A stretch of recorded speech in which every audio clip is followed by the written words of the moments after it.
waxaan u wanaagsan daawadayaasha inagu xidhan haddii imika uun aada nagu soo biirayso fadlan like garee muuqaalkan sidoo kale subscribe inoo saar janalkan aada baad u mahadsantihiin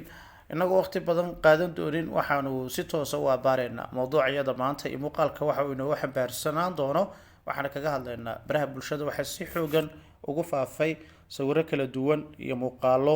laga helayay farxiyo fiska iyo sidoo kale mubaarak octoobar haddaba lamaanahan dhowaan ku aqalgalay magaalada hargeysa ee somalilan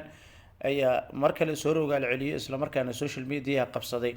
kadib markii muuqaal tiktoka aada la iskula dhexmarayay oo kasoo muuqday mubaarak octoobar sayga qaba farxiyo fiska fanaanada weyn iyadu reer muqdisho islamarkaana dhawaanahanba ku sugneed magaalada hargeysa ee somalilan halkaasi oo hooygeeda cusub uu noqdayba tan iyo markii ay la aqal gashay inankan yar fanaankan mubaarak octoobar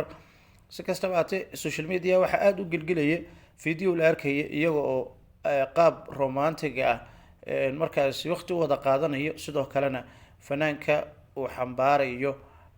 xaaskiisa weliba kalgacayl iyo jacayl mug leh oo u muujinayo isagoo kor u qaadayo dhanka kalena caloosha ka shuminayo taasi oo u muuqatay in fanaanka uu aada markaasi ula damaashaadaya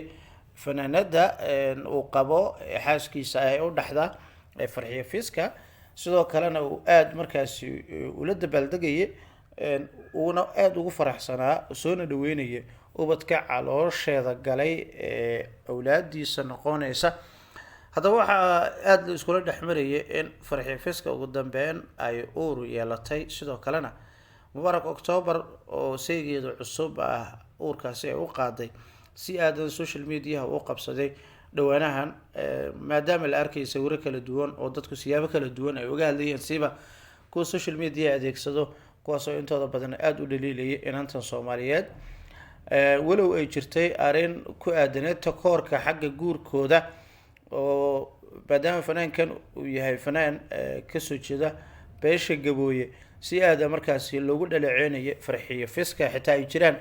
dad badan oo ehelkeeda kamid ah ama faamilkeeda ay ugu hanjabayeen inaysan isku daynin muqdisho ay la timaado ama ay dib ugu soo noqoto ama ay yimaadaan iyada iyo sidoo kale ninkeeda si kastaba aatee waxaa dhanka kale arkaya social mediaha fariimo kala duwan oo aada markaasi iskula dhexmarayo iyo sawirada fanaanadan oo dadku si jees ay uga hadlayeen maadaama duruuf ay ku tilmaamayeen ay ka muuqato darxumo maadaama ay imika tahay walac islamarkaana uur ay yeelatay waxaana arkaynay dad badan oo aada markaasi fanaanadan ugu dhaliilayay arrimahaasi iyo sawiradii ugu dambeeyay laga soo qaaday inkastoo ay jirtayba dhaliil guud oo loo jeedinayo farxiyo fiska islamarkaana dadka intooda badan ay ku eedeynayeen in ay tahay fanaanad haddii jaaraale aada u bartilmaameysata dhalinyarada yaryarka ah oo jecel inay gabowga isaga difaacdo ama kaga hortagto arrinkaasi oo dad badanna ay baraha bulshada si aada ugu dhaliilaan maadaama ay guursatay inaan ay ka daaweyn tahay sidoo kalena ay guur hore soo martay ilaa dhowr rag oo ay iyadu lasoo aqal gashay waxaa jirtay marka oraah iyada si gaara dadku ay aada markaasi iyadu ay ka wareejinayeen intooda badan ay ku dhaliilayeen si kastaba haatee waxaa mar walba jiraa dad markaasi iyagu si xun u warama sidoo kalena aada ugu mashquula nolosha dadka lamaanaha ee ka niyad jabiya guurka mustaqbalkooda iyo go-aan qaadashadooda iyo geeyaan xulashadooda marka ay timaado qofka uu la aqalgalayo adeeqiisa iyo nasiibkiisa noqonayo in lagu bartilmaameysado lagu dacadeeyeeyo ama aada loo adeegsado dhaliil iyo sidoo kale hadallo aanu aada munaasab u ahayn oo qofkani jabinaya meelka dhacna noqon karaya hase yeeshee farxiyo fiska waa fanaanad waa hobalad aada u weyn waa fanaanad markaasi reer yurub ah oo ingiriiska aada muddo ku nooleed waayadan dambe hargeysa ay ku nooleed tan iyo intii ay aqalgaleen oo ay isguursadeen meherkoodana u dhacay alfanaan mubaarak octoobar fanaanada oo dhifi naadir ay tahay inay kasoo muuqato baraha bulshada ayaa waxaa dhawaanahan heeso kala duwan ay iskala soo muuqdeen saygeeda cusub heeskii arooskooda kadib ay soo wada qaadeen iyo dhowr heesood oo ay ku luuqeeyeen si wada jira oo dadku ay aada ugu riyaaqeen, sidoo kalena ay aada fanaanadan taageerayaasheeda heesahaasi ay uga heleen. waxaa dhanka kale markaa siyaabo kala duwan looga hadlayo oo sidoo kalena baraha bulshada aada u qabsaday tallaabada uu mubaarak arrintaasi romantignimada ah ee kalgacaylka xambaarsan iyo jacaylka gabadhaasi uu qabay uu muujinaya iyo sida uu xambaaraya, iyadoo dadka qaar ay dhaliilayeen fanaankan jismigiisa in uusan ahayn qof xamili kara culeyskaasi, inuu isku dhibaye, laakiin ragnimadiisa kartidiisa ayuu muujiyey. waxaan is oran karaa maadaama xaaskiisa uu aada farxaddaasi kalgacalka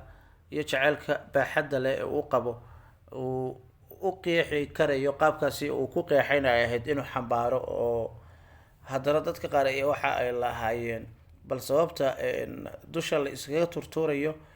arrintaasi waxa ay tahay, oo ay aada markaasi ku dhaleeceynayeen intaba dadka social media adeegsado. si kastaba haatee waynu ognahay fanaanada Farxiyo Fiska oo iyadu lagu tilmaamo dadka aanu had iyo jeeraale dhag jalaq u siinin wararka, haddii ay noqon lahayd aflagaado, dacayad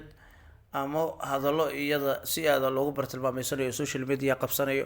oo ay aada markaasi jeceshahay in ay uga nabad gasho. waxaana mar sii horeysay wareysyo dhowr oo kala duwan ay bixisay ay sheegtay inay dooneyso in dunuubteeda ay ka dhaqaan dadka had iyo jeeraale sida xun iyada ooga hadla ee ku mashquulsan nolosheeda. waxay sheegtay inaysan dooneynin in carabkeeda ay hal erey oo iyaga ku saabsan ay markaasi ku hadaaqdo oo meel inta soo fariisato ay ka hadasho u jawaabto. taasi waxay tiri waa habeenkii xalay oo tagay oo ma doonayo inaan isku howliyo, anigu danteeda ayaan ka wadanaya, howsheeda ayaan ka wadanaya bay tiri, oo ma doonayo dadka in aan intooda badan jawaab ka siiyo waxyaabaha ay oranayaan in ay nolosheeda gaarka kusoo fargashanayaan bay tiri. waana si marka loo fiiriyo haddii qofka bini aadanka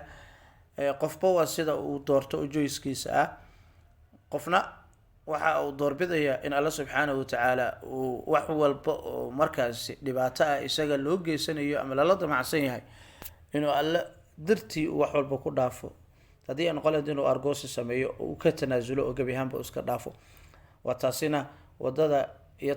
tusaalaha imika ay muujinayso fanaanadan. waana fanaanad aada u dhowrsan, waxaana mar walbo ugu inta badan duceyneynaa in owlaad kheyr qabta ay kala helaan iyada isageeda cusub, nolosheedana ay noqoto mid ku raaxaysata, guurkana ay noqoto kii ay ku raagi lahayd kuna waari lahayd. waa hagaag daawadayaal, inta ayaan kusoo gabagabayna muuqaalka maanta. haddii muuqaalkan uu kusoo gaaray meel walba oo aad joogto, fadlan like-ta ha inagala baqaylin, sidoo kale subscribe inoo saar. waa codsi walaaltinimo, waa codsi bini aadanimo, waa codsi soomaalinimo. waxaan rajeynayaa intaasi aysan culays weyn kugu ahayn oo aad